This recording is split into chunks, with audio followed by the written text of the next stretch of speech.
Sir कुछ लोग कहते हैं कि जिनकी आंखें भूरी होती हैं वो बड़े धोखेबाज टाइप के होते हैं। ये मिथ वाले सवाल पे आ रहा हूं मैं कि इनकी आंखें भूरी हैं ये बड़े धोखेबाज हैं। तो ये क्या एक महज केवल ये मिथ है या इसमें कुछ सच्चाई भी है? किसी महिला को संतान नहीं हो रहा है, हाँ। ठीक है ना, होगा कि नहीं होगा, हाँ। उसके पेट देख के पता लगाया जा सकता है। अच्छा। पेट का अवस्था देख करके, हाँ। पेट का लुक देख करके, हाँ। किसी का फेस देख करके बहुत सारी चीजों का पता लगाया जा सकता है। हाँ। किसी की भुजा देख करके बहुत सारी चीजों का पता लगाया जा सकता है। हाँ। ठीक है। घर में सर कौन कौन सी तस्वीरें लगानी चाहिए, कौन कौन से पौधे लगाने चाहिए? क्या मांगलिक और नॉन मांगलिक जो होते हैं उनकी शादी हो सकती है? हाथ में कहाँ पे तिल होता है तो बहुत पैसा होता है। हर मस्सा का हाँ। और हर लक्षण का एक अपना मतलब है। हाँ हाँ। शरीर में सबसे शुभ जगह तिल का क्या होता है? जैसे तब तिल आपके इस जगह पर हो तो बहुत शुभ माना जाएगा। हाथ छोटा है अगर किसी का तो हाथ लंबा होना, हाँ। इसकी साइज लंबी होनी, हाँ। ये एक बहुत अच्छी बात होती है। हाँ। हाथ लंबा है उसका। हाँ। दोस्तों आज मेरे साथ विश्वविख्यात पंडित नरेंद्र उपाध्याय हैं। ज्योतिष में मुझे नहीं लगता है इनसे ज्यादा जानकारी किसी के पास है। पिछले 22 वर्षों से लगातार ज्योतिष के क्षेत्र में काम कर रहे हैं। अंक शास्त्र और मूलांक में जबरदस्त पकड़ है इनकी और वास्तु शास्त्र पर भी इनका जबरदस्त ज्ञान है। इस सब ज्ञान को सिर्फ मैं आपके लिए लाया हूं। बहुत छोटा सा शो है, इसको देखकर आप जानेंगे कि अगर आपके घर में कोई गमला इधर से उधर रख दिया जाए तो आपके तरक्की के रास्ते खुल जाएंगे।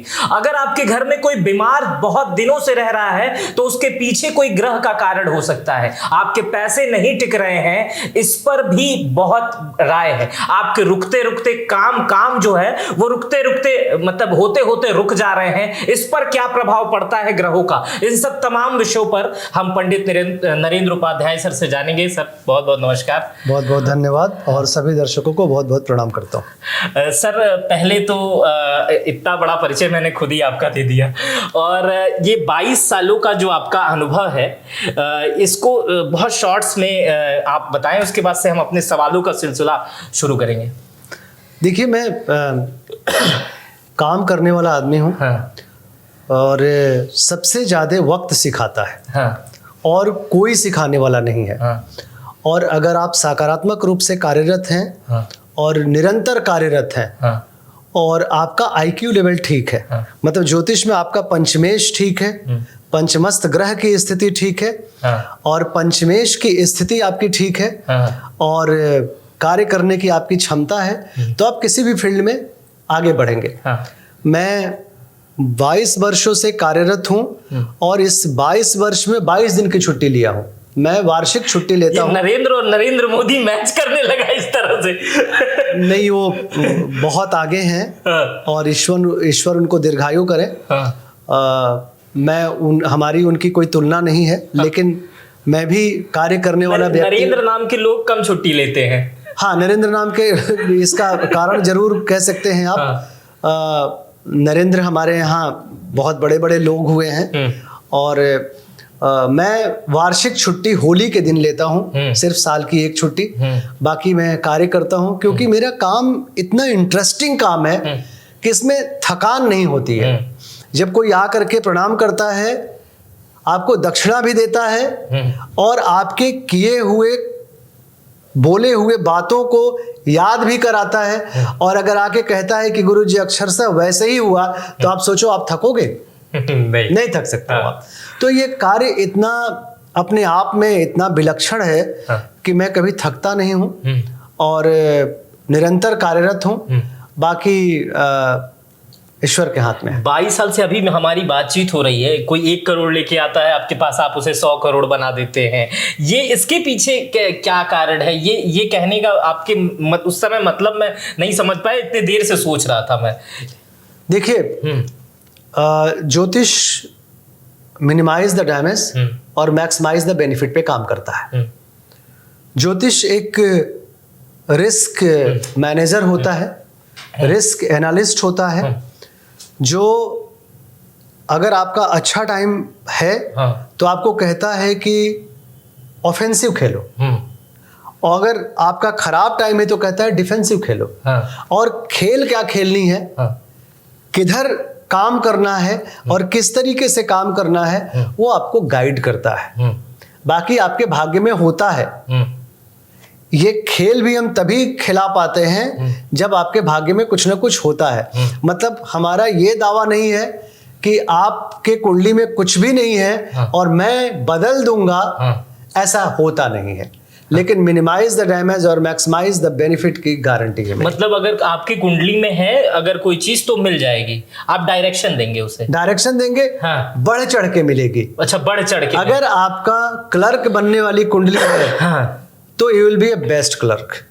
अच्छा, आप आईएएस नहीं बना पाएंगे? आईएएस नहीं बना पाएंगे। क्लर्क वाली कुंडली है तो आप क्लर्क ही बना पाएंगे। क्लर्क आपका बेस्ट वर्जन निकाल के रख दिया जाएगा। हाँ। अच्छा, बेस्ट वर्जन, अच्छे क्लर्क बनेंगे। तो शुरू करते हैं। हमने कुछ प्रश्न निकाले हैं सर जी। ये प्रश्न वो प्रश्न है जो अक्सर लोग गूगल पे सर्च करते हैं जी। कि धन कैसे पाएं, घर में कौन सी वस्तु रखें। तो वो उस तरह के हमने 15-20 प्रश्न इकट्ठा किए हैं, तो उन्हीं प्रश्नों से शुरू करते हैं। तो सबसे जो पहला प्रश्न है सर वो धन संबंधित है कि बहुत लोग ये कहते हैं कि पैसा नहीं टिक रहा है और उनके पास पैसा जो है वो रहता है, पैसा भी अच्छा कमा रहे हैं, खर्च हो जाता है, या पैसे की इनकम भी ठीक ठाक है, सेविंग नहीं कर पाते हैं। ये सबसे ज़्यादा सवाल सर्च किए जाते हैं कि ज्योतिष से पूछा जाता है कि पैसा नहीं टिक रहा है, इसके लिए क्या करें। तो उसका क्या उत्तर होगा? देखिए, हाँ। इसका कोई स्पेसिफिक हाँ। या जनरल उत्तर नहीं होगा। हाँ। देखिए, लक्ष्मी एक जन्म कुंडली में एक योग है जिसका लक्ष्मी योग कहा जाता है। हाँ। लक्ष्मी योग बताया गया है कि मंगल और चंद्रमा जब एक साथ होते हैं तो लक्ष्मी योग का निर्माण होता है। अब जब भी ये एग्जाम्पल बनाया गया है, ये एग्जाम्पल मेष लग्न की कुंडली यानी काल पुरुष की कुंडली को लेकर के बनाया गया है। काल पुरुष की कुंडली में लग्नेश मंगल होता है, चतुर्थेश चंद्रमा होता है। मंगल आप हैं और चंद्रमा भूमि भवन वाहन और भौतिक सुख संपदा का मालिक है।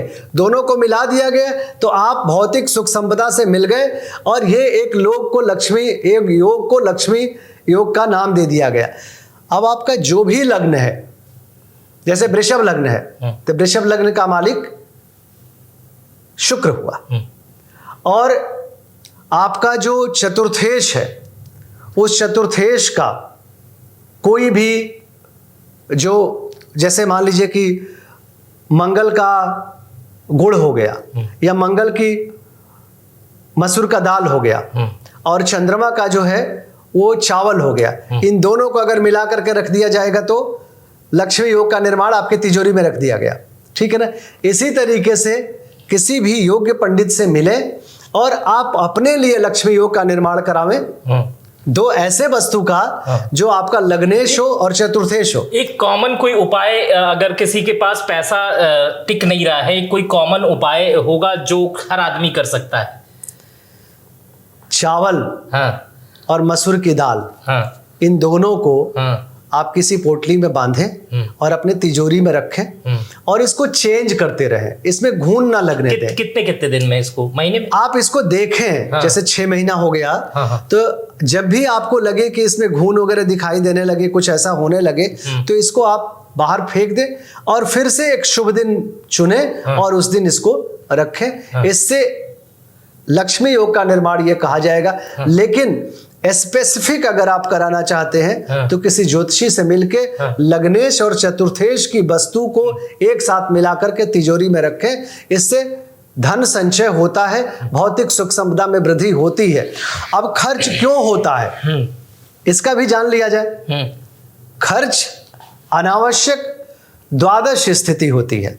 कुंडली के द्वादश भाव में अगर पापग्रह बैठा है या धनेश या व्यवसाय भाव का मालिक या धन भाव का मालिक अगर द्वादश भाव में बैठा है तो इस चीज को रोकना बड़ा मुश्किल होगा। फिर एक स्पेसिफिक उपाय आपको करना पड़ेगा जो आपको बताया जाता है कि आप 7:30 बजे अंगूठे पे खड़ा हो जाइए और खड़ा होकर के ये व्यायाम करिए, आपके पास धन आने लगेगा। ये व्यायाम और ये चीजें अगर पूरा हमारा भारत देश या लगभग जो मिलियंस लोग जो फॉलो करते हैं उसको और उपाय करते हैं, इतनों का तो कल्याण हो गया होता। हाँ। ठीक है ना, ये थोड़ा ध्यान देना पड़ेगा कि आपके लिए क्या उपाय है। हाँ, मतलब हर आदमी के लिए हर आदमी के लिए अलग अलग उपाय है और अलग अलग उपाय है। अब मेरे पास एक व्यवसायी आए थे, हाँ, आप सुने होंगे हाँ, कि जितने भी स्वर्णकार होते हैं, सोने चांदी के व्यवसायी होते हैं, वो कितने फलते फूलते हैं। हाँ, वृषभ लग्न की कुंडली थी, सोने का काम करते थे, बिक गए हैं और बिक रहे हैं, हाँ, क्योंकि खत्म होते जा रहे हैं। खत्म होते जा रहे हैं, क्योंकि वृषभ लग्न का व्यक्ति अगर सोना से संबंधित कोई कार्य करेगा, स्वर्ण बहुत धारण करेगा, तो अष्टमेश है, उनको बर्बाद कर देगा। सर मैंने नहीं सोना पहना है, मेरा वृषभ है। तो मतलब पहनना भी नहीं है, पहनना भी कम है, हाँ। कभी ओकेजनली पहन लिए तो पहन लिए, अदरवाइज तो पहनूंगा अपने। आपके लिए एक अलग उपाय है, सबके लिए एक अलग उपाय है। और जो ये आपके लिए या मेरे लिए, वृषभ के लिए, वृषभ राशि के लिए, सबके लिए अलग अलग उपाय है। अच्छा, जैसा डॉक्टर हैं आप, जैसा पेशेंट जाएगा वैसी बात होगी। हाँ। इस तरीके से देखिए, जितने लोग हाँ, ये जनरल उपाय के द्वारा, ठीक है ना, कि आप सुबह सुबह, जैसे कहा जाता है ना कि वेट लूज करना है, सुबह आधी नींबू निचोड़ करके गर्म पानी निचोड़। अब एसिडिटी का पेशेंट है, मर गया वो तो, ठीक है ना। तो आपको ध्यान देना है कि क्या आपके लिए सही है। अदरवाइज कुछ ऐसे भी हमने उपाय सुने हैं कि पूरे दिन का उपाय का चार्ट है, काम कब करोगे, कैसे कैसे क्या होगा आपका। तो आप स्पेसिफिक अपना किसी को आजमाओ, और 2 दिन में मत आजमाओ, साल भर में आजमाओ, 6 महीने में आजमाओ, आपको एक गाइड मिल जाएगा। और इतना ही यकीन करो कि ये रिस्क मैनेजर हैं, जो कुछ बढ़ा सकते हैं और कुछ घटा सकते हैं। दुनिया का कोई भी ऐसा व्यक्ति नहीं होता है जो आपको पूरा बदल दे। और बदलने का फार्मूला भी सुन लो आप। बदलने का फार्मूला ये है कि जब किसी भी महापुरुष को उठा लो, वो एक ही क्यों है, उसके समय में और भी बच्चे पैदा हुए होंगे, आइदर मेल और फीमेल। सब लोग तो उसी तरह से नहीं है। जितने लोगों से मिलोगे उतनी कुंडलियां एक्सचेंज होंगी, और वो आपके लिए फायदेमंद होगा। जितने लोग आपके लिए काम करते हैं, उन सारों की कुंडलियां आपके लिए काम करती हैं। इसलिए दायरा बढ़ाओ, अच्छे लोगों से जुड़ो, धनवान लोगों से जुड़ो। एक मैं चलते चलते आपको उपाय बता देता हूं। किसी भी उन्नत जगह की मिट्टी ले आओ, जो आपको दिखता हो कि ये उन्नत जगह है, पैसा प्राप्त करने के लिए है, धन प्राप्ति करने का, और इसमें बहुत बड़ा गुण ज्ञान भी है। उस उन्नत जगह की मिट्टी को ले आओ, अपने गमले में लगाओ या अपने घर में रखो। इससे आपको बढ़ोतरी जरूर होगी। मतलब अच्छी जगहों की मिट्टी, अच्छी जगह की मिट्टी, घरों से खोद के लाना है या कहीं से भी, अच्छे घर से भी किसी से मिट्टी उठा लो, किसी उन्नत जगह की, और अपने घर पे लगाओ। इससे उन्नत जरूर होगी। तो आप ये समझ लो, ऐसे लोगों से दोस्ती कर लोगे, ऐसे लोगों का आना जाना हो जाएगा, तो कितनी उन्नति होगी। इसलिए संगत से गुण होत है, संगत से गुण जात। आपका दायरा जितने अच्छे लोगों में बढ़ेगा और जितना उन लोगों से सीखोगे, वही आपको बढ़ाएगा। ये सूत्र है, यही सूत्र है। सर दूसरा प्रश्न ये है कि ये धन के बाद वाला प्रश्न है। इसमें लोगों को, कुछ लोग होते हैं शॉर्ट टेम्पर होते हैं, गुस्सा बहुत ज्यादा आ जाता है, गुस्से में वो आपा खो देते हैं। हमारे यहाँ कई मेरे खुद के दोस्त हैं, गुस्से में आपा खो देते हैं, उनके काम रहते रहते बिगड़ जाते हैं, लेकिन दिल के वो बड़े अच्छे होते हैं। तो ये गुस्सा क्यों आता है, और ये कॉमन उपाय कोई गुस्से का बताइए जो जिससे गुस्सा ठीक हो जाए लोगों का। ठीक बात है। देखिए, अब गुस्सा में 2 बातों का ध्यान रखना पड़ेगा। एक व्यक्ति होता है जो हमेशा आग उगलता है, हमेशा क्रोध में ही नहीं होता है, लेकिन उसके जुबान से आग ही निकलती है। उसकी वाणी में दोष है, उसके दिल में, हाँ, उसके दिल में दोष नहीं है, उसके मन स्थिति उसकी खराब नहीं है, उसकी वाणी में कोई ऐसा ड्राई प्लैनेट बैठा है कि वो शुद्ध और सही और पोलाइट बोल ही नहीं पाता है। उसी को आप कह रहे हैं कि दिल का बड़ा अच्छा है, लेकिन गलत वो करता नहीं है, गलत वो होता भी नहीं है, लेकिन बोलता क्या है? बोलता इतना जहर है कि वो एकदम मतलब पागल कर देगा वो आदमी को, सामने वाला गुस्सा आ जाएगा। इसीलिए जो लोग ज्योतिष जानते होंगे हाँ। वो जानते हैं कि सेकंड हाउस को कुटुंब, धन और वाणी, ये तीनों चीज एक ही घर को दिया गया है। यानी धन भी वाणी से आएगा और कुटुंब भी वाणी से ही टिकेंगे। हाँ। काल जो जन्म कुंडली का जो द्वितीय भाव होता है, उस द्वितीय भाव में धन होता है, वाणी होता है और कुटुंब होता है द्वितीय भाव से। तो द्वितीय भाव अगर खराब है तो धन भी नहीं टिकेगा और कुटुंब भी नहीं टिकेंगे। हाँ। मतलब जबान पे बड़ा संभाल के, जबान बड़ा संभाल करके। हाँ। अब द्वितीय भाव का दान करना चाहिए, क्योंकि द्वितीय भाव किसी किसी में दान नहीं, जिसे उपाय दो होते हैं, एक ग्राह्य होता है और एक त्याज्य होता है। जो लग्नेश का मित्र नहीं है उसका त्याज्य करते हैं और जो लग्नेश का मित्र है उसका ग्राह्य करते हैं। तो जैसे मेष लग्न है, मेष लग्न में द्वितीय भाव शुक्र का है, तो शुक्र की चीजें आप ग्राह्य नहीं कर सकते हैं मेष लग्न में, तो आप शुक्र की चीजें दान करेंगे, मतलब दही दान करो।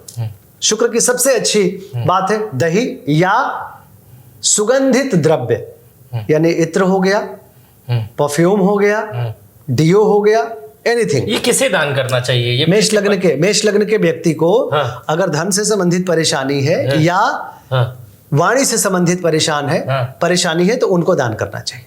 मेष लग्न के लोगों को किसी को भी दान कर दें, किसी को भी दान कर दें। हाँ, ठीक है, मतलब खरीद के किसी को दे दें, खरीद के किसी को दे दें। वाणी दोष है अगर, वाणी दोष है तो इसका, अच्छा ये तो मेष लग्न है, इतनी राशियां हैं, तो ये कॉमन कोई उपाय होगा क्या कि कोई बहुत ज्यादा गुस्सा करता है, उसका सबसे उपाय क्या है उससे वो ठीक हो जाए? क्योंकि गुस्से की वजह से बहुत सारी चीजें लोग बहुत खो देते हैं, अक्सर वो लोग दिल के भी साफ होते हैं। देखिए स्पेसिफिक उपाय में मैं आपको यही चीज कहूंगा कि स्पेसिफिक उपाय में देखिए शांत ग्रह सबसे ज्यादा और जो ठंडा करने वाला ग्रह है वो जल ग्रह है, चंद्रमा है। अब चंद्रमा का अगर रत्न जैसे जो मार्केट में चल रहा है कि बड़ी गर्म है ये, इनको मोती पहना दिया जाए, कितने लोगों की जीवन खराब कर दिए ये करके। लेकिन चंद्रमा श्वासों की क्रिया भी है। चंद्रमा आपकी धड़कन है, चंद्रमा आपके जो वाटर लेवल है शरीर का वो है, और चंद्रमा जितनी भी गति है शरीर में वो चंद्रमा है, जो श्वास लेते हैं वो चंद्रमा है। तो अब आप बात समझिए, गुस्सा आ गया, उसको समझाया गया है कि लॉन्ग ब्रीथ करना है, हाँ लंबी लंबी सांसें लेना है, ये साइंटिफिक भी है, चंद्रमा सांस है, चंद्रमा सांस है, हाँ ठीक है ना। तो लॉन्ग ब्रीथ करना है। आप बताओ, हाँ आप बताओ कितने लोगों को गुस्सा आएगा तो ऐसी तैसी हटाओ, कुछ नहीं करना है, इसको मारना है पहले, ठीक है ना। तो जनरल उपाय, सबसे अच्छा उपाय यही है। अक्सर वो टीवी में मुन्ना वो करते रहते हैं लॉन्ग ब्रीथ। तो असल उपाय तो यही है कि उस समय चंद्रमा को अंदर लो, ठीक है ना, और चंद्रमा पे नियंत्रण करो, आपका मन ठीक हो जाएगा। दूसरी चीज, अब मैं ग्राह्य और त्याज्य बिना लग्न को जाने ग्राह्य और त्याज्य को यहाँ पे नहीं कर सकता हूं मैं, ठीक है ना। तो यहाँ पे कोई ना कोई आपको योग की क्रिया चंद्रमा को मजबूत करने के लिए करना पड़ेगा। आइदर आप 2 घुट पानी पी लो या लॉन्ग ब्रीथ कर लो, ठीक है ना। ये मैं योगा टीचर की तरह नहीं बता रहा हूँ, ये ग्रह है, ये ग्रह है। चंद्रमा को मैनेज करना है, हाँ, आपकी सब पूरा क्रोध आपका नियंत्रण में हो जाएगा, पूरा क्रोध नियंत्रण हो जाएगा। सर एक सवाल मेरे मन में आ रहा है, ये मेरा खुद का भी सवाल है, ये सवाल लिखा भी हुआ है, पूछे भी बहुत ज्यादा गए हैं। सर अक्सर होता है कि सफलता मिल गई, मतलब दिख रही है सफलता, वहां दिख रही है, ये दिख रही है सफलता, अब ये हो गया, लेकिन एकदम मिलते मिलते ऐसा होता है कि ना कि बस टक से वहीं रुक गई और आदमी फिर स्टॉपेज हो जाता है या पीछे आ जाता है। मतलब सफलता दिख रही है कि आप ये बनने वाले हैं, ये आपकी ये सफलता मिलने वाली है, लेकिन अचानक ऐसा आता है, पता नहीं कैसी कंडीशन आती है कि वो मिलती ही नहीं है। ये मेरे साथ भी है और ऐसा क्वेश्चन भी पूछे गए हैं, ऐसा क्यों होता है? अब देखिए, हाँ, आप वृषभ लग्न के व्यक्ति हैं, हाँ, और आपका फोकस हो गया प्रिंट मीडिया पे, हाँ, ठीक है ना, फेल हो जाएंगे। हाँ, ज्ञान तो है आप 99% तक पहुंच भी जाएंगे। क्यों पहुंच जाएंगे? क्योंकि ज्ञान है, लिखना जानते हैं, कंटेंट आपके पास है, लेकिन बने हैं आप इलेक्ट्रॉनिक मीडिया के लिए। एक टीचर है, ज्ञान है, बहुत पढ़ा है, जितनी बार आईएएस दे रहा है, प्री निकाल ले रहा है, मेंस लिख रहा है, लेकिन कुंडली टीचर की है, कॉन्फिडेंस से हिल गया या किसी भी चीज से हिल गया, वो जो इंटरव्यू है उसमें छट गया। उसकी जब कुंडली उस तरह की नहीं होगी तो वो नहीं होगा। ठीक है ना? अभी मेरी बातचीत जब शुरू हुई थी तो आपने कहा कि आप फौरन बोल देते हैं, सोचते भी नहीं है कि ये क्या होगा और इसका दिल सोचने लग गया। हाँ, दिल टूटेगा कि नहीं टूटेगा और ये जुटेगा कि नहीं जुटेगा। ये बेटर है कि कोई आईएएस की तैयारी कर रहा है, हर बार मेंस निकाल रहा है, एक वो सुनेंगे तो जान भी जाएंगे कि मैं उनके बारे में कह रहा हूं। मैंने उनको कहा आईएएस नहीं निकल पाएगा और नो डाउट ब्रिलियंट है। हमको लग रहा कि 5-6 बार 7 बार मेंस लिख चुके हैं, हर बार प्री निकलता है, हर बार मेंस निकलता है। हमने कहा देखो बेटा, राज्य सरकार की नौकरी मिलेगी, केंद्र की नहीं मिलेगी। केंद्र की नहीं मिलेगी। ज्योतिष इतना बता देता है कि राज्य की मिलेगी, केंद्र की मिलेगी। अच्छा, मैं अपना बता रहा हूं, मतलब मुझे प्रिंट में नहीं जाना चाहिए, मुझे डिजिटल में या इलेक्ट्रॉनिक के लिए आना चाहिए। हाँ, आप डिजिटल में और इलेक्ट्रॉनिक में आप हिट होगे। ठीक है ना? प्रिंट में अगर जाओगे तो प्रिंट में चूंकि बृहस्पति का भी है, बृहस्पति और शनि दोनों का, वो जितना भी काली लिखी जाती है, आज तक काली ही अखबार लिखी जाती है, राइट? अब ऐसा नहीं है कि जैसे रेड से लिखना शुरू करें। हाँ, अब जैसे मान लीजिए कि आप वृषभ लग्न के हो तो आपको हरा सूट करता है, ब्लू सूट करता है। नया अखबार चलाओ और ग्रीन कलर से लिखो और ब्लू कलर से लिखो, ऐसा किसी ने किया नहीं। ठीक है ना? और ये जो आईटी सेक्टर है, इसमें बुध और शनि ने घेर रखा है। ये पूरी तरीके से जितने ग्लैमरस लोग हैं वो सारे इसी पे ग्लैमराइज होते हैं। ठीक है ना? तो कहीं ना कहीं ज्ञान के वजह से आप ऑप्टिमम पॉइंट तक पहुंच गए और भाग्य के वजह से आप छट गए। तो उनको मैंने कहा था कि केंद्र सरकार की नौकरी नहीं मिलेगी, राज्य सरकार, हाँ, राज्य सरकार में मिल गई उनको। जो जिनके वजह से वो आए थे उनको जाकर के खूब हमें सुनाए। संस्कारिक व्यक्ति हैं इसलिए शायद गाली नहीं दिए थे। और इसके बाद उन्होंने कहा कि ऐसे कैसे कोई कह सकता है, और उनका अटेम्प्ट खत्म हो गया है केंद्र सरकार का। उन्होंने जो राज्य सरकार की एक नौकरी ऑप्ट कर लिया है उन्होंने, और ईश्वर ने चाहा तो 1-2 महीने के अंदर वो ज्वाइन कर लेंगे, नौकरी लग जाएगी। हाँ। ऐसे डायरेक्ट बता दी। तो सर कोई ऐसा उपाय, जैसे काम बनते बनते तक रुक जा रहे हैं किसी के भी, तो ऐसे कॉमन आदमी को, मतलब किसी के भी काम बनते बनते रुक जा रहे हैं, तो उसे क्या करना चाहिए? कोई उपाय, जैसे आपने वो चावल वाला बताया था, इस टाइप? देखिए, अवरोध जो है ना, अवरोध का ग्रह, सबसे बड़ा अवरोध का ग्रह शनि माना जाता है। ठीक है ना? और अवरोध का ग्रह क्यों? क्योंकि शनि काल पुरुष का दशमेश है और एकादशेश है। दशमेश दंडा ठिकाना भी होता है, न्याय भी करता है वो। तो अगर आपने कुछ भी गलत किया है तो इसकी सजा मिलकर रहेगी, लेकिन क्षमा भी मांगा जाता है और उनसे कहा जाता है कि दंड कुछ घटा दो। तो आपको शनि का मंत्र है और ये कोई भी जप सकता है। जैसे ग्राह्य और त्याज्य होता है, उसी तरीके से ओम ऐं ह्रीं, हृदय वाला ह्रीं, श्रीं, जो श्री लिखा जाता है ना, उसी तरीके से श्रीं, ऊपर बिंदी है। ओम ऐं ह्रीं श्रीं शनिश्चराय नमः, ये आप जपिए। आजमाया हुआ जाप है। और मैं आपको एक बात बताऊं, मैं वही बातें कहूंगा जो 22 साल में आजमाई हुई है। ये कोई किताब और किसी चीज से कहीं कुछ नहीं मिलने वाली है, न मिलती जुलती होगी। जो झेला है, जो भोगा है, जो बताया है, जिसका परिणाम मिला है, वही आपको बताया जाएगा। तो ओम ऐं ह्रीं श्रीं शनिश्चराय नमः ये महाजाप है, महामंत्र है। इसको करने के बाद शायद कोई भी दरवाजा खुल जाएगा। अगर आपके भाग्य में है और थोड़े से के लिए अटक रहे हैं तो आपके लिए गारंटी हो गई, खत्म, मतलब सब सही हो जाएगा। एक चौथे सवाल की तरफ चलते हैं सर। ये सवाल पूछा जाता है कि ये सर्चेबल क्वेश्चन है। लोग कहते हैं कि हमारे ऊपर जादू हो गया है, हमारे ऊपर किसी ने जादू कर दिया है, हमारे ऊपर टोना या किसी ने कुछ कर दिया है। ये क्या ये बातें सत्य हैं? और अगर सत्य है तो ये बातें कैसे पता चलती है कि किसी व्यक्ति, ये आदमी खुद कैसे पहचान करे कि उस व्यक्ति को जादू टोना उसके ऊपर आ गया है?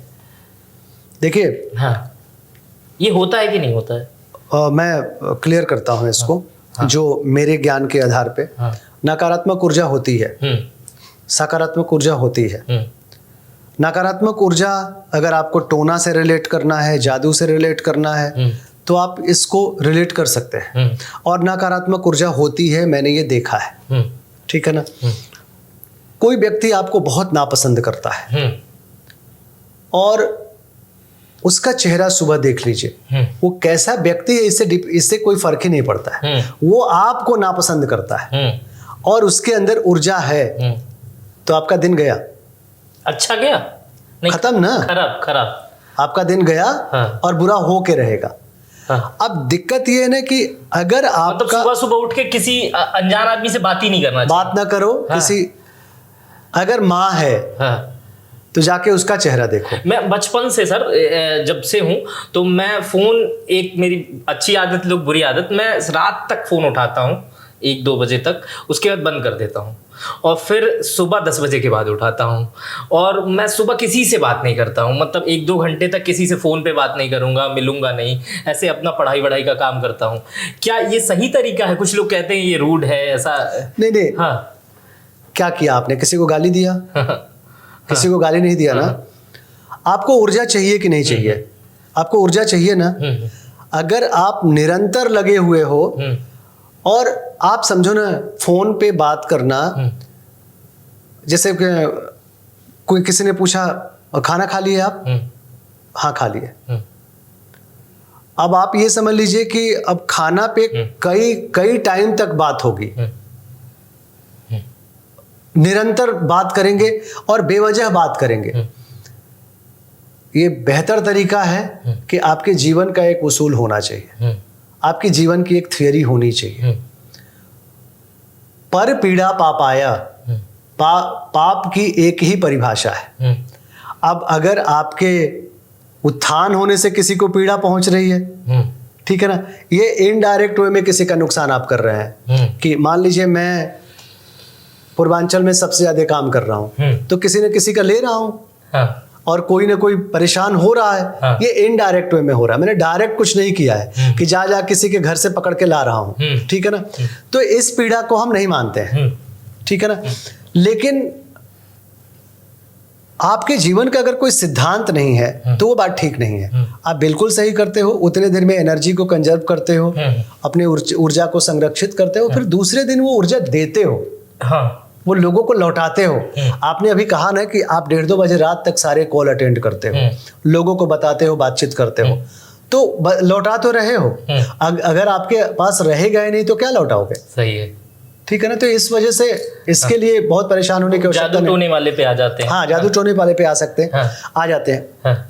कोई भी व्यक्ति अगर वो आपका शत्रु है और उसके अंदर अगर ऊर्जा है, खासकर निगेटिव एनर्जी है, देखिए निगेटिव एनर्जी भी एनर्जी है। हाँ, ठीक है ना, वो भी एनर्जी। हाँ, उसको ऐसा मत मानिए कि इसके अंदर कुछ नहीं है। इसके अंदर अगर निगेटिव एनर्जी है तो जैसे राम और रावण। हाँ, रावण नहीं, रावण नहीं, रावण पंडित, प्रकांड पंडित, ज्योतिष को जानने वाला। रावण संहिता आज भी बहुत बड़ा संहिता है। सिर्फ एक माँ सीता को हर लेना एक कहानी का एक रूप था। इसके अलावा सिर्फ यहीं से बात शुरू होती है और रावण की ऐसी की तैसी लोग कर देते हैं। रावण के बारे में पहले पढ़िए, मैं जो लोग बोलते हैं, और रावण के ज्ञान के बारे में जानिए। रावण कितना बड़ा प्रकांड पंडित था, इस बात को समझिए। मैं बिरादरी की बात नहीं कर रहा हूँ कि वो ब्राह्मण था, ये तो कत्ते नहीं, मेरे जहन में होता ही नहीं है ये बात, ठीक है ना। लेकिन और बातें समझिए कि राम के को नायक बनाने में और राम के नायक साबित होने में कितना बड़ा उस रावण का हाथ रहा है। आप मतलब कह रहे हैं कि रावण ने ही राम को बनाया है? नहीं, मैं ऐसा बिल्कुल भी नहीं कह रहा हूं। एक हाथ रहा है उसका, एक हाथ रहा, ठीक है ना। और सीता को ले जाकर के जितनी पवित्रता के साथ उस कुटिया में रखा, इस बात को समझे कोई, इसके पीछे का रहस्य का जाने कोई। कोई रावण छिछोरा आतंकवादी नहीं था, प्रकांड था, शिव भक्त था, ज्योतिष का जानने वाला था, ठीक है ना। बहुत सारे पॉजिटिव पॉइंट था उसके अंदर, ठीक है ना। इस बात से मैं इनकार नहीं करता हूं कि वो ये बहुत बड़ा गलत कदम, किसी भी माँ बहन को उठा के ले जाना, अपहरण करना वगैरह सारी चीज़ें हैं। बट उसके पांडित्य को देख करके, उसके प्रकांड, आचार्य था, बहुत बड़ा आचार्य था रावण, ठीक है ना। थोड़ी तकलीफ होती है, ऐसा लगता है कि उसको एकदम से नकारात्मक नहीं करना चाहिए। तो जिसके अंदर जो नकारात्मक ऊर्जा होती है वो भी एक तरीके का ऊर्जा है और वो दूसरे को नुकसान पहुंचा सकता है। इसके लिए टोना सीखने की आवश्यकता नहीं है। मैं टोना 2 लाइन में आपको सिखा देता हूं। अगर आपके अंदर ऊर्जा है तो ये टोना सीख लो। अगर आपके अंदर इतना पावर है कि काल्पनिक रूप से किसी की गर्दन पकड़ लिए और पकड़ करके जो मर्जी आ रहा है वो कर रहे हो, ये टोना है। और इससे आप कुछ भी कर सकते हो, लेकिन इतनी ऊर्जा होना चाहिए आपके अंदर। ये ऊर्जा तो है नहीं कि आप अपना स्वयं का कार्य कर सको, तो टोना किसी को क्या करोगे। लेकिन कोई आपका अपोजिटर है जिसके अंदर बहुत ऊर्जा है, वो आपको नुकसान पहुंचा सकता है। और ये जादू टोना इस रूप में होता है। मतलब आप जादू, तो ये जादू टोना किसी के ऊपर अगर हुआ है तो हम कैसे पता करें कि फला आदमी के, जैसे मान लीजिए एक लेट अस सपोज दैट कि मेरे ऊपर किसी ने जादू करा दिया, तो मेरे क्या लक्षण होंगे कि मेरे अंदर क्या ऐसा पता चल जाएगा कि मेरे ऊपर जादू कराया गया है, मेरे ऊपर टोना कराया गया। इससे हम कैसे पकड़ के, कैसे इस चीज को पकड़ के अपना खुद का इलाज कर ले या किसी ज्योतिष शास्त्री से मिल ले? देखो, जैसे मान लो कि मेरे अंदर पावर है, मैं इसका व्यापार नहीं कर पाऊंगा क्योंकि हर बार वो पावर नहीं होगा। सपोज करो कि एक बार आप पे मैं लग गया और आपको नुकसान पहुंचाने के लिए पूरी तरीके से मेरी पूरी एनर्जी लग गई। At the same time mister A, mister B, mister C, इतनी ऊर्जा किसी में नहीं होती है। तो एक किसी को करा दिया जाए और किसी का कार्य हो कि वो टोना करता रहता है या कि पैसे लेकर के ये कार्य करते रहता है, ये नहीं होता है। क्योंकि ये बहुत बड़ी ऊर्जा है। नहीं, अपने अंदर वाला कैसे पता करें? कैसे, क्या लक्षण होते हैं जिनके ऊपर जादू हो गया रहता है, टोना हो गया रहता है? उनके लक्षण क्या रहते हैं? वो व्यक्ति कैसा दिखने लगता है? देखिए, आपके अगर आपके सबसे बड़ा कारण होगा आपकी आंख सामान्य नहीं होगी। आपकी आउटपुट डिवाइस पे हमला होता है और आपके प्रोसेसिंग डिवाइस पे हमला होता है। और आपकी आउटपुट सबसे बड़ी, मतलब जो आउटपुट है और इनपुट है, वो इनपुट आईओ डिवाइस है, वो आपकी आइज है। आप आइज से इशारा भी करते हो और आइज से लेते भी हो। तो आंख क्या इधर उधर हो जाती है, कलर चेंज हो जाता है? कलर चेंज होने के साथ साथ आंखें आपकी तनी रहेंगी और आंख की साइज बदल जाएगी क्योंकि उस आंख में कुछ और भी आ गया है। वो आंख सामान्य नहीं रहेगी। ये तो बड़ी खतरनाक बात बता रहे हैं, डरने वाली। आंख सबसे पहले आपके आंख पे हमला होती है। जो जादू टोना, तो इसका कोई उपाय क्या होता है? कुछ उपाय भी होता है? बड़ी सामान्य से उपाय होती है इसकी। किसी भी, जैसे मान लीजिए कि जब मैं एक तांत्रिक हूँ, मैं एक ज्योतिषी हूँ या मैं क्योर करने वाला व्यक्ति हूँ, तो हमको डेली टोना होता है। क्योंकि किसी व्यक्ति को मैं पकड़ता हूँ तो उसके निगेटिव एनर्जी को लेने, जब इन्वॉल्व होना शुरू करूंगा ना, तो मैं उसके निगेटिव एनर्जी को मैं लेना शुरू करूंगा। तो मेरे ऊपर वो निगेटिव एनर्जी आ गई। अब हमें क्लीन करना आना चाहिए। अब क्लीन करने का मतलब होता है कि मंत्रोच्चारण हो गया, ठीक है ना, और तंत्र की सबसे बड़ी देवी है काली। आप माँ काली के मंदिर जाना शुरू करो, उन्हें प्रणाम करना शुरू करो, उनके चरणों में बैठना शुरू करो, तंत्र की ऐसी तैसी है, सब खत्म, सब खत्म। आपके अंदर ये पावर होना चाहिए कि माँ के कदमों में, माँ के चरणों से जाके लिपट गया और उनके यहाँ 5 मिनट 7 मिनट बैठना शुरू करो, तांत्रिक क्रिया आप पे रह नहीं जाएगी, ये मेरे दावा है। सब खत्म हो जाएगा, सब खत्म। एक प्रश्न आ रहा है सर कि कुछ लोग पूछ रहे हैं कि नकारात्मक ऊर्जा अगर आपके घर में है तो ये कैसे पता करें हम? आपका दम घुटेगा घर में ही, आपको बेचैनी होगी, हाँ, आपके जो सांसों की क्रिया है ना, हाँ, वो एबनॉर्मल होगी, हाँ, आपको नींद नहीं आएगी, हाँ, आपका डाइजेशन सिस्टम खराब होगा, हाँ, ठीक है ना, पति पत्नी की क्रियाएं बाधित होगी, हाँ, ठीक है ना, ये सारी चीजें, झगड़े होंगे घर में ज्यादा।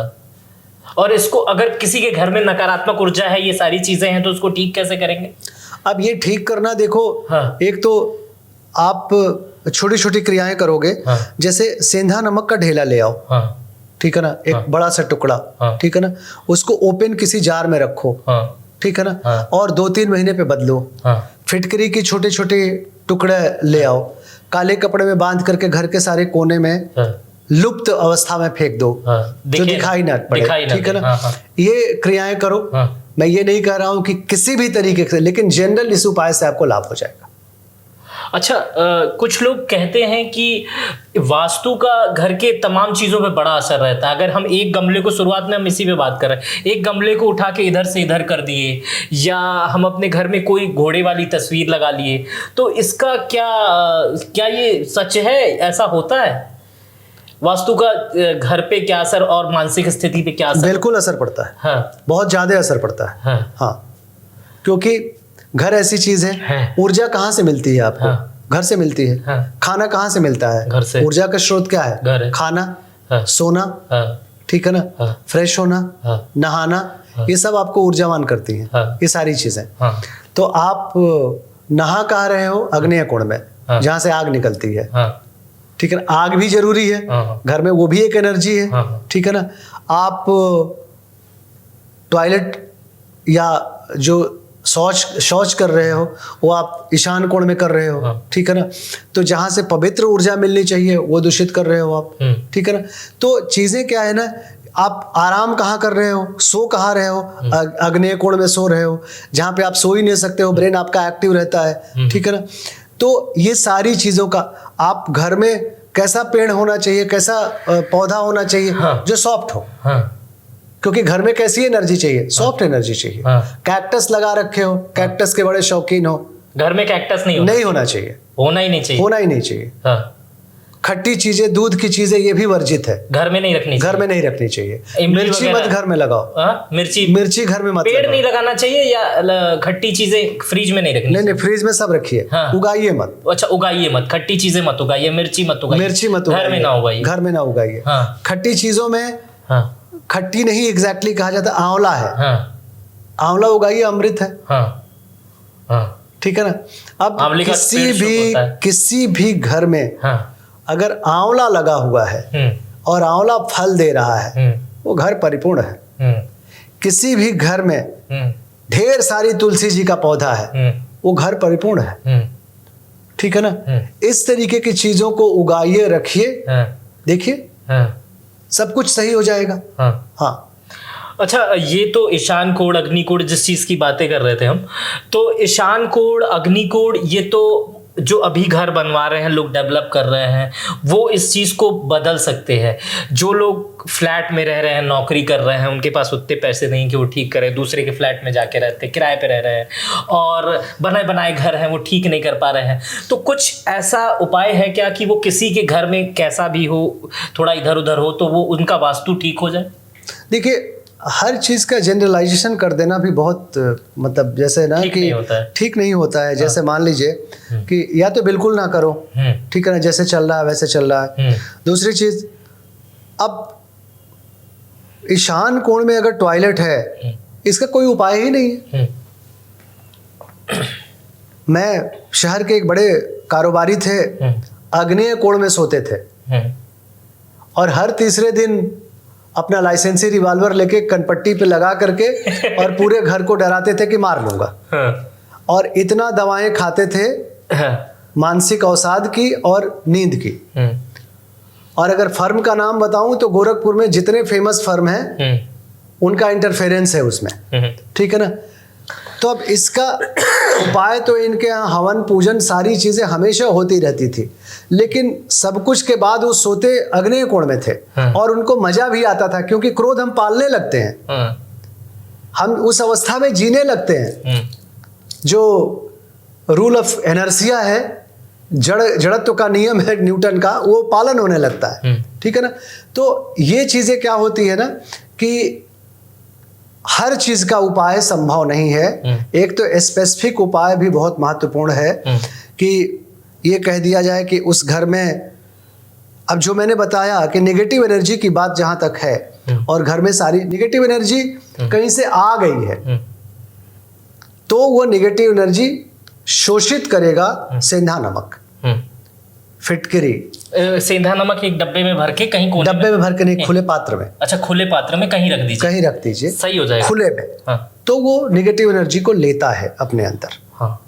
ठीक है। घर में सर कौन कौन सी तस्वीरें लगानी चाहिए, कौन कौन से पौधे लगाने चाहिए? मैंने बताया ना, हाँ। सॉफ्ट पौधे, हाँ। लाउड नहीं। हाँ। सॉफ्ट पौधे जैसे पौधे में आंवला का पेड़ हो गया। हाँ। बोनजाई भी आ रहा है, आंवला छोटे पौधे भी आते हैं, ड्रम। हाँ। तो वो आप लगा लो। हाँ। ऐसे फ्लावर लगाओ जिसमें थोड़े सुगंध भी हो और बहुत लाउड ना हो। गुलाब लगाना चाहिए घर में? गुलाब लगा सकते हैं आप। गुलाब लगा सकते हैं। गुलाब लगाने में कांटे हैं बट फूल है। कैक्टस नहीं लगाना? कैक्टस मत लगाइए। कैक्टस बिल्कुल मत लगाइए। ये पाम वगैरह? पाम विवादित है थोड़ा, बट लगा सकते हैं। बट लगा सकते हैं। और कौन से पौधे लगा सकते हैं? इस तरीके से कोई भी जो सॉफ्ट आपको समझ में आए वो लगाइए। कितने पौधों का नाम लगाया जाए? अच्छा, घर में कौन सी तस्वीर लगाने से नेगेटिव ऊर्जा खत्म होती है? देखिए, एक तो हर व्यक्ति को अपनी माँ की तस्वीर जो आपके आंखों को सुहाए, अपने पूर्वजों की तस्वीर, अपने माँ की तस्वीर, जो सॉफ्ट देवी देवता हैं उनके तस्वीर, ये सब चीजें देखिए। अब घोड़ा, सूर्य, चंद्रमा, अरे अपनों की तस्वीर लगाओ। घर हमेशा अपनों का होता है और अपनों से बढ़ता है। आप ये घोड़ा और मतलब हाथी और बाघ का फोटो मत लगाओ, अपनी माँ का फोटो लगाओ, अपने फैमिली की फोटो लगाओ। उसको जब भी देखोगे ना, एक पेरेंट्स अगर निकलता है और अपने बच्चे का बचपन का फोटो देखता है और कुछ सेकंड भी खड़ा हो गया ना, मुस्कुरा देगा। और अपनी माँ को प्यार करते हो, माँ की फोटो देख लोगे किसी अच्छे अवस्था की, भाव विभोर हो जाओगे, मन ठीक हो गया। मतलब घर में ठीक करने के लिए कोई घोड़ा हाथी लगाने की जरूरत नहीं, माँ की फोटो लगाइए, माँ की फोटो लगाइए, की फोटो लगाइए, जिसको आप प्यार करते हो उसका फोटो लगाओ, जिसको देख के मन आपका प्रसन्न हो जाए वो फोटो लगाओ। आपकी प्रसन्नता से ही कमाइए। देखो, ऐसा नहीं होता है ना कि आप घर से बाहर निकले और कोई व्यक्ति 4 बोरी रुपया लेके खड़ा है। कोई किसी दिन ऐसा हो जाए कि 4 बोरी रुपया लेके खड़ा है, कौन ले जाओ मौज करो। ऐसा कुछ नहीं होता है। डिसीजन मेकिंग पावर, आपकी आईक्यू लेवल, आपकी जीवन में शुभता, इसी से रुपए पैसे आते हैं, इसी से आप खुश रहते हैं। सर, एक सवाल और है। ये सवाल पूछा गया है कि क्या मांगलिक और नॉन मांगलिक जो होते हैं उनकी शादी हो सकती है? मांगलिक तो शब्द ही नहीं है, मंगली। हाँ, मंगली। देखिए, नॉन मंगली और मंगली ये बड़ा विवाद वाला बात है। हाँ। जैसे मान लीजिए, देखिए आप जान लीजिए 2 तरीके की कारिकाएं होती हैं, परावर्ती कारिका, पूर्ववर्ती कारिका।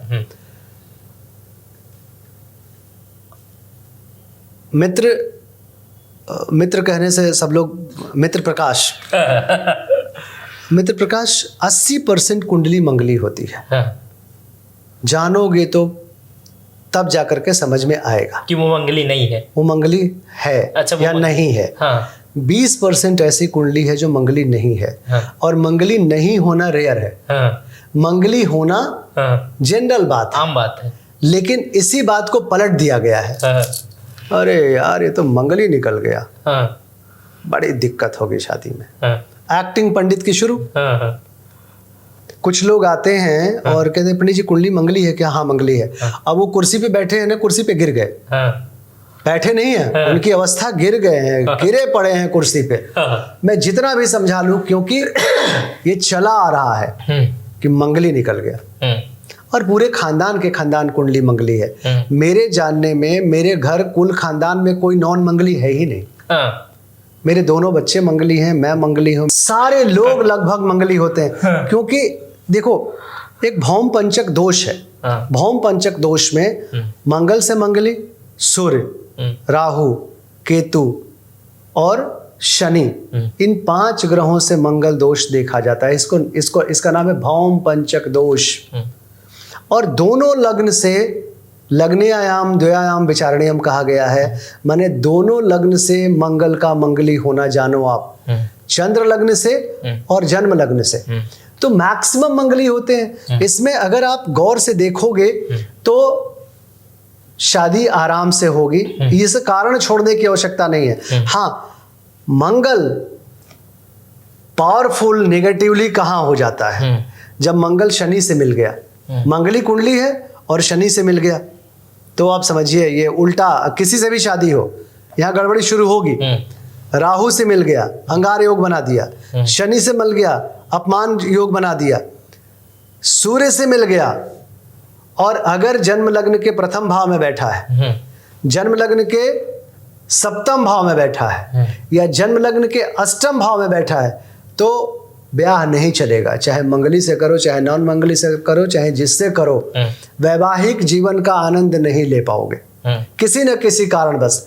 अब बहुत सारे केसेस में डिवोर्स नहीं होता है, पति पत्नी दोनों जिंदा भी हैं, दोनों जीवन भर दूर रहे, वो सेना में कार्यरत थे, ये कहीं और कार्यरत थी, और दोनों वैवाहिक जीवन का आनंद नहीं लिए, बच्चे भी हैं, दोनों जीवित भी हैं और कहने के लिए पति पत्नी भी हैं। तो यहाँ वैवाहिक जीवन के आनंद से बात होना चाहिए, वैवाहिक जीवन के साथ से बात होना चाहिए, वैवाहिक जीवन के सुख से बात होना चाहिए।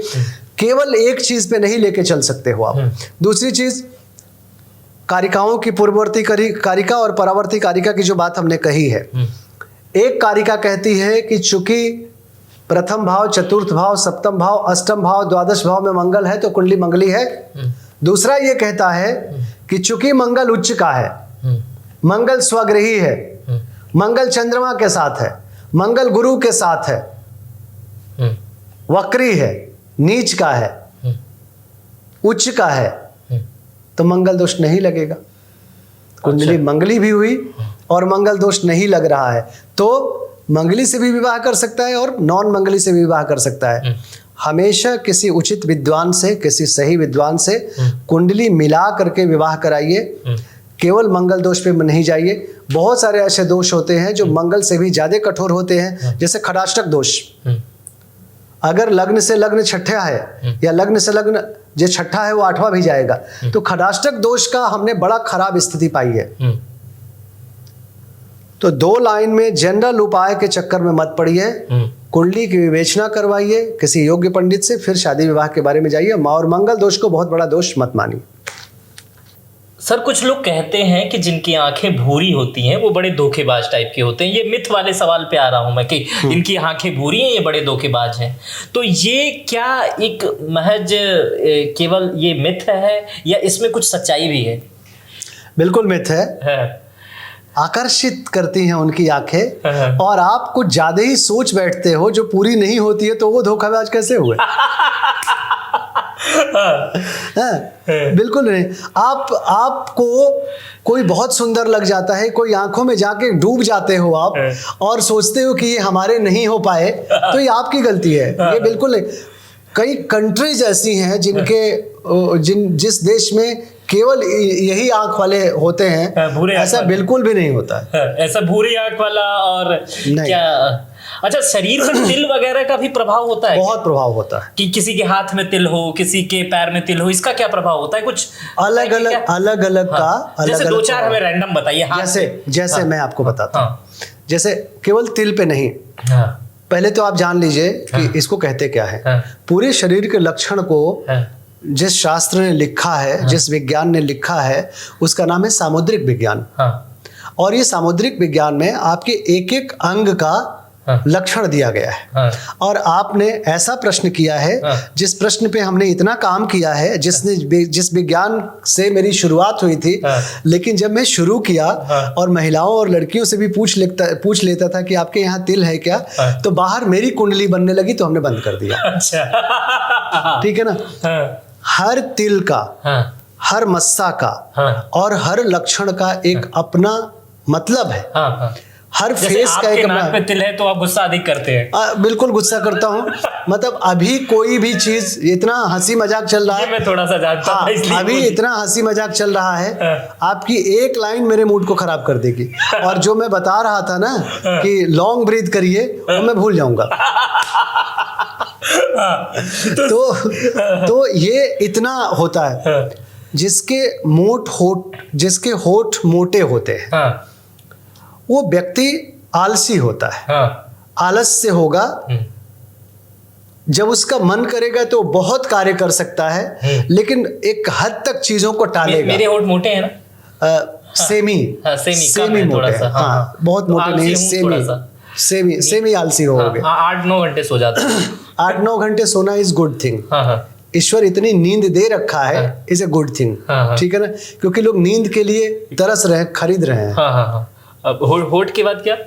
तो कोई भी, जैसे मान लीजिए कि किसी की आंख बड़ा होना, किसी की आंख छोटा होना, ठीक है ना। नोज, जो नाक है आपकी, वो किसी का मोटा होना, किसी का पतला होना, ठीक है ना। इन सारों का लक्षण है, सबका लक्षण। अब देखो, जैसे किसी महिला को संतान नहीं हो रहा है, ठीक है ना, होगा कि नहीं होगा, उसके पेट देख के पता लगाया जा सकता है। अच्छा, पेट का अवस्था देख करके, पेट का लुक देख करके, किसी का फेस देख करके बहुत सारी चीजों का पता लगाया जा सकता है। किसी की भुजा देख करके बहुत सारी चीजों का पता लगाया जा सकता है। अब आप एक चीज समझो कि वर्कआउट करके लोग भुजाएं अपनी चौड़ी कर लेते हैं, फिर भी डिफरेंस होता है कि कौन व्यक्ति, किसी का व्यवसाय कैसा होगा और कितना कर्मठ है और कितना आगे जाएगा, ये भुजाएं देख करके बताया जा सकता है। ठीक है ना। अब कोई पुरुष है और पेट पे ढेर सारे तिल मस्सा है, उसका डाइजेशन सिस्टम जीवन भर खराब रहेगा। अच्छा, पेट एकदम क्लीन है, पेट का। हाँ, ठीक है ना।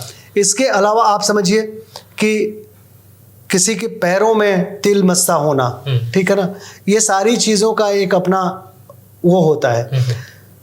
किसी का, अब तिल में भी किसी का लाल तिल है और किसी के काले तिल है, ठीक है ना। लाल तिल जो है वो मंगल प्रधान कुंडली बनाएगा, मंगल प्रधान शरीर बनाएगा। शनि प्रधान काले तिल से होगा, ठीक है ना। तो ये सारी चीजें बिल्कुल अलग अलग होती हैं और इसका प्रभाव बहुत अच्छे तरीके से पड़ता है। अच्छा, कुछ रैंडम इसी पे तिल पे लेके क्वेश्चन पूछ लेता हूँ। जैसे किसी के हाथ में ये इसके अंदर तिल है, तो उसका क्या मतलब होता है?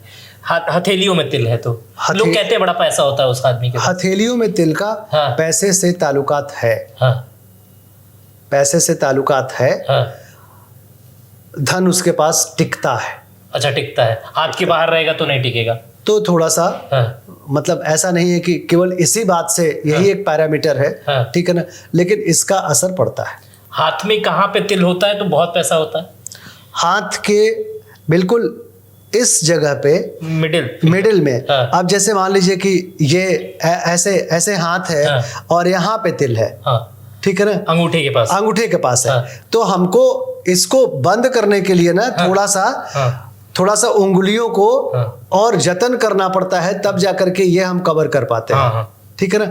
तो हमें संचय करने के लिए थोड़ा सा तरीका अपनाना पड़ता है, तब जाकर के इस तरीके से चीजें होती है। जैसे मेरे हाथ में यहाँ पे तिल है, तो ये तो धन हाथ में है, धन हाथ में है। अब ये संचय है, ये संचय है। अब इसका बहुत अच्छा असर नहीं, ये संचय इस तरफ भी इशारा करता है कि वो धरा का धरा रह जाएगा। उपयोग करना, अच्छा, ये उपयोग की वस्तु नहीं है, पैतृक हो सकता है, ठीक है ना, या कहीं से मिला हो सकता है, या अर्न भी करोगे तो रख के चले जाओगे, ठीक है ना, ये भी चीजें होती है। अच्छा, दूसरा सवाल ये हाथ वाला हो गया। अब जैसे किसी के पैर में तिल है तो उसका क्या मतलब होता है? देखिए, पैर का तिल का एक और इशारा करता है कि ये बहुत ज्यादा भ्रमण करेगा, ठीक है ना, लेकिन सारे भ्रमण सही हो ऐसा नहीं है, ठीक है ना। अब इस पे एक चीज और आप समझिए कि ये व्यक्ति खोजी भी हो सकता है और इस पे भी लग्न आएगा। अगर शनि प्रधान कुंडली है तो ये व्यक्ति किसी काम के वजह से ही जाएगा आएगा, ठीक है ना, नहीं तो ये उछल कूद मचाने वाला है और निरर्थक घूमेगा, ठीक है ना। तो ये थोड़ा सा जन्म कुंडली से इसको मिलाना पड़ता है। अब पैर हो गया, अब किसी के पेट पे तिल है तो क्या होगा? बताया मैं आपको, डाइजेशन सिस्टम की प्रॉब्लम रहेगी, मतलब पेट खराब रहेगा। किसी के सर के बीच में यहाँ पे एकदम मत्थे पे तिल है तो क्या होगा? उनको तकदीर की थोड़ी प्रॉब्लम होती है। अच्छा, हाँ, मतलब तकदीर उनकी ठीक नहीं होती है, थोड़ी सी स्ट्रगल ज्यादा होती है उनकी। अच्छा, शरीर में सबसे शुभ जगह तिल का क्या होता है? जैसे तब तिल आपके इस जगह पर हो तो बहुत शुभ माना जाएगा। देखिए, शरीर के तिल में जो है ना, वो एक तो हथेली होती है, हथेली में तिल होना ये एक शुभ माना जाता है। कहीं पर भी हो। हाँ, और होठ पे तिल होना, होठ के ऊपर या नीचे?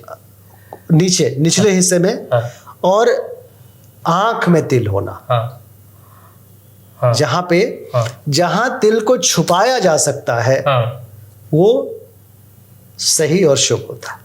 सही और शुभ हो सकता है, मतलब अगर आपकी दाढ़ी है, आपके होठ में तिल है तो छुपा हुआ है ना वो? नहीं, दाढ़ी से छुपा हुआ है। दाढ़ी परमानेंट चीज नहीं है। अच्छा, मतलब शारीरिक अंग से छुपा हुआ? शारीरिक अंग से छुपा हुआ, मतलब शरीर के बेस्ट पार्ट्स तिल वाले हैं कि अगर हाथ पे कहीं तिल होना चाहिए, दूसरा होठ पे होना चाहिए और तीसरा आंख पे होना चाहिए। हाँ, यही 3 जगह है। अच्छा, कुछ शारीरिक अंगों पे बात कर लेते हैं। जैसे किसी के हाथ बहुत बड़े होते हैं तो उनका भविष्य कैसा होता है? किसी के हाथ छोटे होते हैं तो उनका कैसा होता है? हाथ लंबा होना, इसकी साइज लंबी होनी, ये एक बहुत अच्छी बात होती है। हाथ लंबा है उसका, हाथ लंबा है, हाँ, बहुत शुभ है, बहुत शुभ है। कलाकारों के हाथ, हाथ से काम करने वालों का हाथ, या बहुत अप्रोच वाले हाथ, ठीक है ना, हाथ लंबा होना is a good for career. अगर किसी का हाथ लंबा है तो उनका करियर छोटा, हाथ छोटा है अगर किसी का तो आपराधिक प्रवृत्ति में आता है। अगर जैसे मान लीजिए शॉर्ट हाइट है उनकी और हाथ छोटी है तो ठीक है, औसत से छोटा होना, ये सामान्य हाथ है। हाँ, औसत से छोटा होना, औसत से बड़ा होना अच्छा होता है और औसत से छोटा होना खराब होता है। पैर की बात कर ली जाए अगर, कि किसी को ये पैर के अंगूठे, कुछ लोग कहते हैं कि किसी के लंबे होते हैं तो कैसा होता है, या गोल होते हैं कुछ? औसत अनुपात में अगर पैर छोटा है आपका, ठीक है ना, तो ये शुभ है। हाथ के विपरीत होता है ये।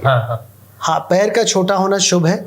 पैर की उंगलियां अगर अनुपात में है तो एक अनुपातिक तौर से, क्योंकि आपकी चाल शुभ होगी, और पैर की उंगलियां अगर अनुपातिक स्तर से बड़ी हैं तो वो एक खराब चीज है। अच्छा, मतलब कोई भी चीज शारीरिक रूप से अगर बेढंग है तो ज्योतिष शास्त्र के हिसाब से सही नहीं है। सही नहीं है। अब जैसे हाथ का लंबा होना, उंगलियों का लंबा होना, ये बिल्कुल एक शुभता की तरफ दर्शाता है, और ये सुकून भी देता है, देख के भी, लोगों को भी। अच्छा होता है। अच्छा, पूरे हाथ की लंबाई, किसी का आप पाओगे ना कि हाथ इतना लंबा होता है कि घुटने के पास जाता है, बड़े भाग्यशाली लोग होते हैं। अच्छा, बहुत अच्छे होते हैं। उनकी उम्र लंबी होती है। उम्र लंबी होती है, उनके कार्य लंबे होते हैं और वो बहुत अच्छा काम करते हैं। सर, जीवन में मूलांक का क्या महत्व होता है? मूलांक कौन सी चीज को कहते हैं?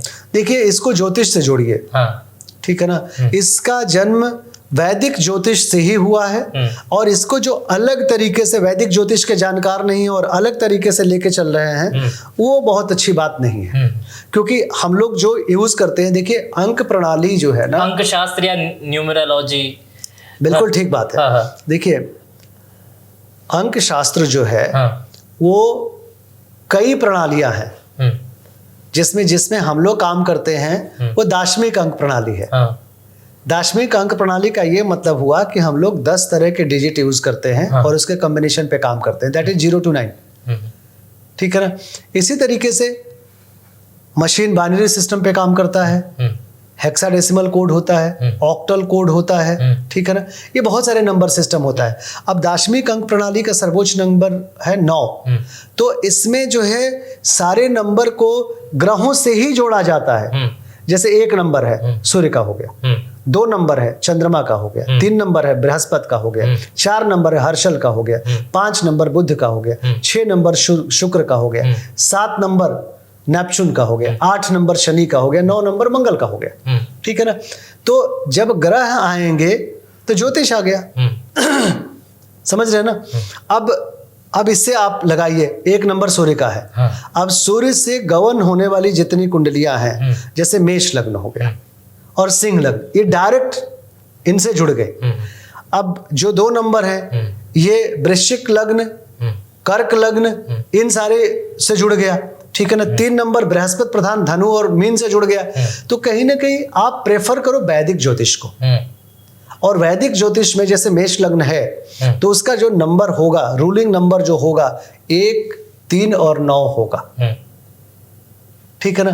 तो इससे मूलांक का और सारी चीजों को जोड़ोगे आप। तो अब आप एक बात समझो, एक्यूरेसी को आप समझना और सब लोग समझें।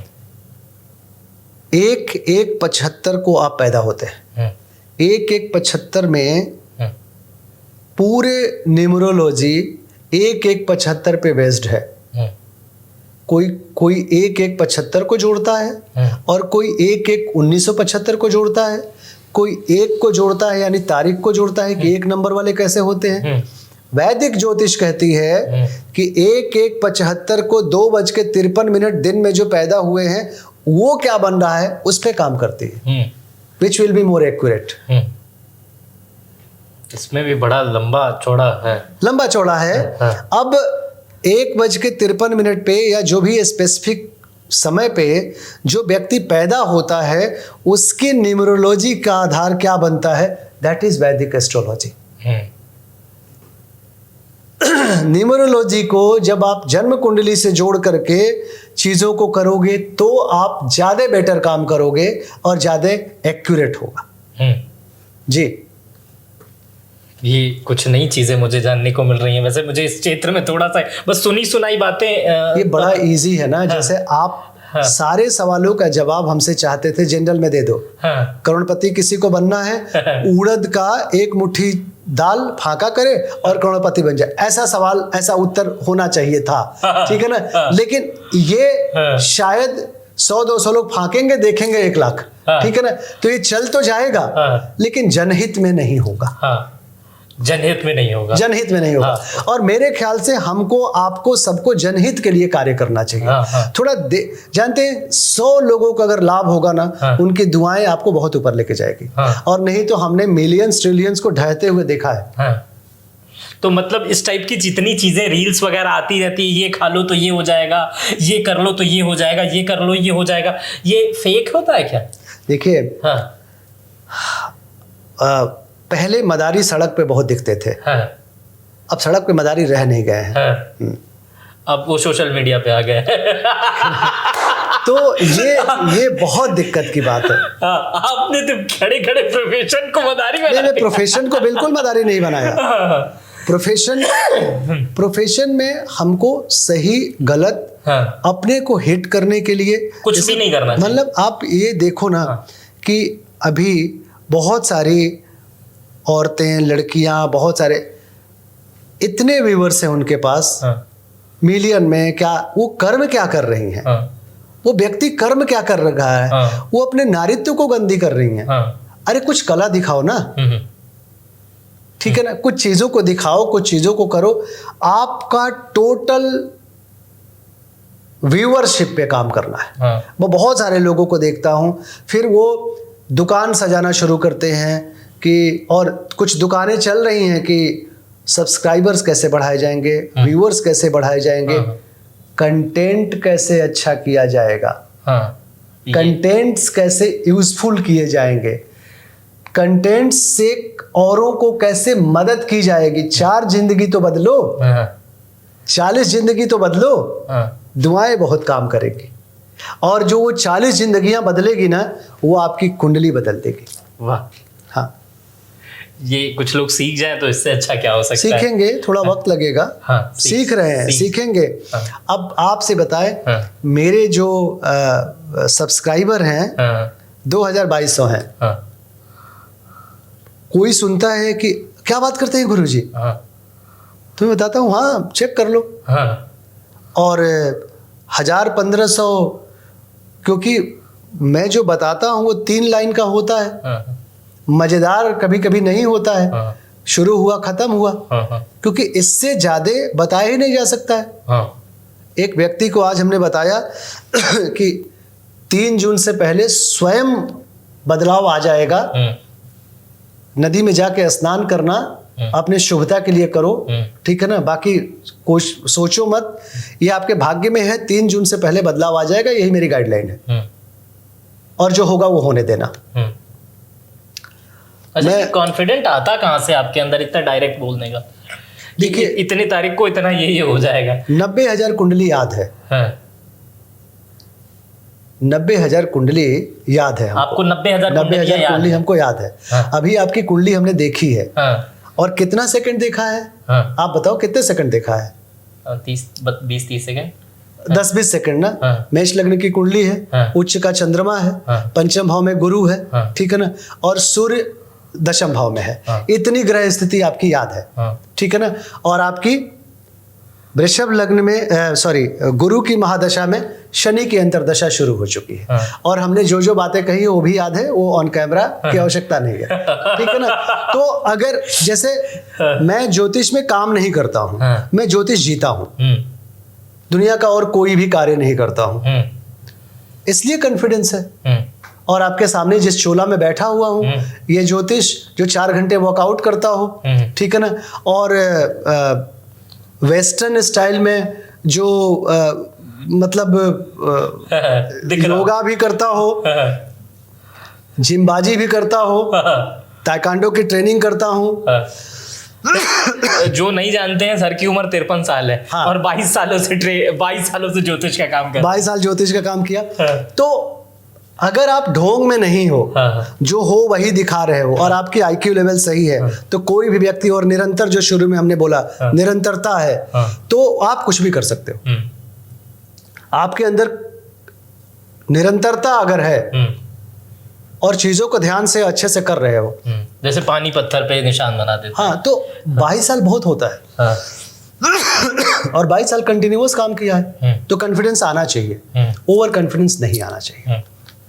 सर, आने वाले समय में कुछ दिन में होली का त्यौहार है, सडन वीडियो लगेगी, तो ये होली के त्यौहार के लिए आप ये अंतिम इसके बाद इसको ख़त्म करेंगे इंटरव्यू को, इसके अगला पार्ट में और फिर से अच्छे से और करेंगे। जो क्वेश्चंस बच गए हैं, आप भी कुछ क्वेश्चन पूछिएगा कमेंट बॉक्स में। अगर आपको लग रहा अभी तक आपने वीडियो देखी है तो क्वेश्चन कुछ कर दीजिएगा। वो सारे क्वेश्चन हम अगला सेशन जब कभी करेंगे तो उसमें सर से पूछ लेंगे आपका नाम लेके। ये कह सकता हूँ? बिल्कुल कह सकता हूँ। हाँ, बिल्कुल। तो ये होली आ रही है, 26-27 को है, तो होली के दिन क्या करना चाहिए जिससे सब कुछ अच्छा रहे, शुभ?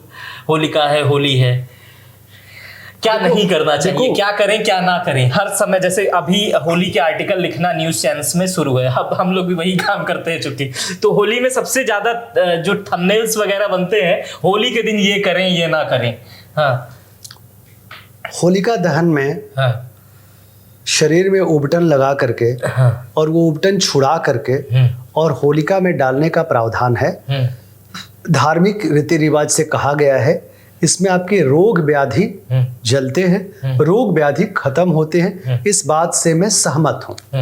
तभी आपके अपने वस्त्र दान करने का, राहु से छुटकारा या राहु की स्थिति से निपटने के लिए ये कहा गया है। तो होलिका दहन एक धार्मिक प्रक्रिया है, एक धार्मिक रीति रिवाज है। होली मनाना धार्मिक रीति रिवाज नहीं है। तो होली के दिन क्या करें? हुड़दंग ना करें, पहली बात। दूसरी बात, आप चलिए, होली क्या है? हाँ। बसंत ऋतु का चरम है। जब आप बौरा जाते हैं ना, तो इतने रंगीन हो जाते हैं कि औरों को भी रंगीन करने लगते हैं, और अति रंगीन अपने हो जाते हैं। That is Holi. ठीक है ना? मनाना भी चाहिए उमंगे किसी और को हार्म मत करिए, ठीक है ना? और राहु को प्रबल मत करिए, खूब नशाखोरी मत करिए उस दिन, ठीक है ना? चाहे तो प्रेम के प्रतीक मान करके, इसमें प्रेम का प्रतीक, ये जो बसंत ऋतु है ना, ये प्रेम का है। बसंत ऋतु सृजन का है। बसंत ऋतु प्रेम मिलन का, प्रेमालाप का है। और बसंत का चरम होता है होली, और प्रायश्चित होता है वासंतिक नवरात्रि। या जब इतने हुड़दंग और इतने उत्पात कर लिए होते हैं, तो शुद्धता होती है वासंतिक नवरात्रि। ये ऐसे ही पूरे हिंदू धर्म का ऋतु रिवाज इसी तरीके से बनाया गया है और मनाने को कहा गया है। होली में केवल हुड़दंग मत करिए, बाकी आराम से रहिए, सब कुछ करिए। मतलब वो जो आप होलिका दहन में उपटन लगाने की बात कहे हैं, वो लगा के, और असल में बात यही होनी चाहिए कि होलिका दहन में क्या करें। होलिका दहन है, इसमें आप अपने बुराइयों को, अपने रोग को, अपने नकारात्मक ऊर्जा को ये डालिए आग में। ठीक है ना? तो सबसे अच्छा है उबटन, कि उबटन लगाइए, उस उबटन को छुड़ाइए। सरसों का उबटन, हाँ, जो भी आप उबटन, हाँ, सरसों का ही उबटन शुद्ध माना जाता है। पीस करके निकालिए और उसको रख करके उसमें जलाइए, ठीक है ना? और कच्चा पेड़ मत जलाइए।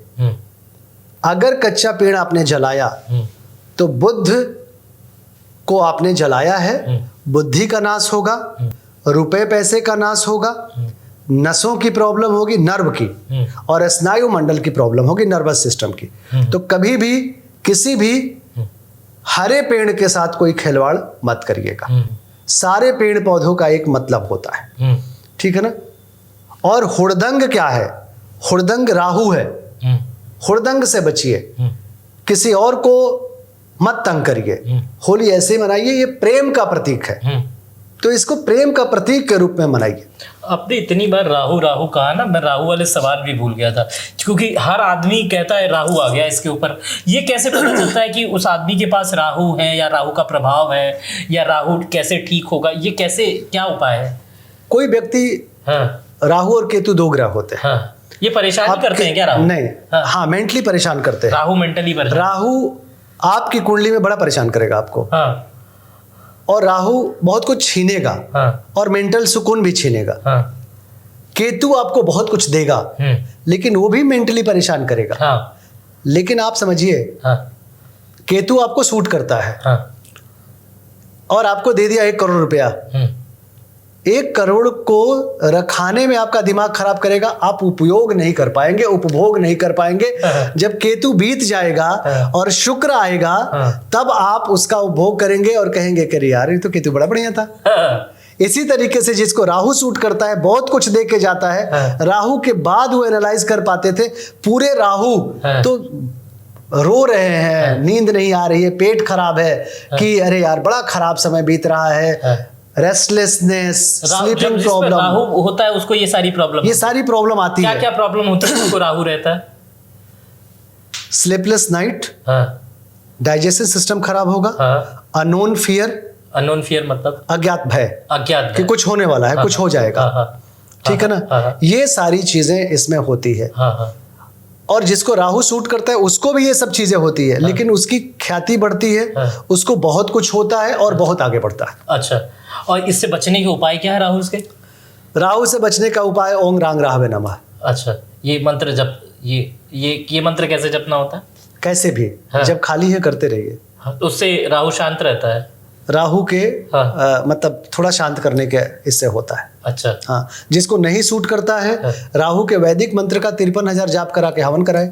अच्छा, जिसको सूट करता है वो अपने में धैर्य रखे कि राहु बहुत बढ़िया कर रहा है, ठीक होगा।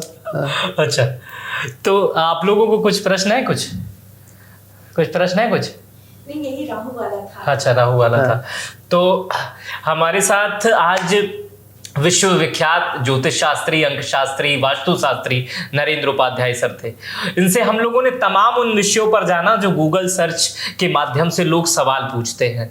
इसमें से हजारों सवाल, मैं कह सकता हूं हजारों नहीं लाखों सवाल हैं जो छूट गए हैं। हम कोशिश करेंगे कि अगले सेशन जब हम कभी करें तो उसमें आपके प्रश्न रखें। तो इसलिए कमेंट करिएगा कि आपके प्रश्न क्या हैं, नीचे कमेंट कर दीजिएगा, हम आपका नाम लेके अगली बार पूछ देंगे। ये वीडियो आपको कैसी लगी मुझे कमेंट बॉक्स में बताइएगा। अपना बेहद ख्याल रखिएगा। मेरा नाम मित्र प्रकाश है।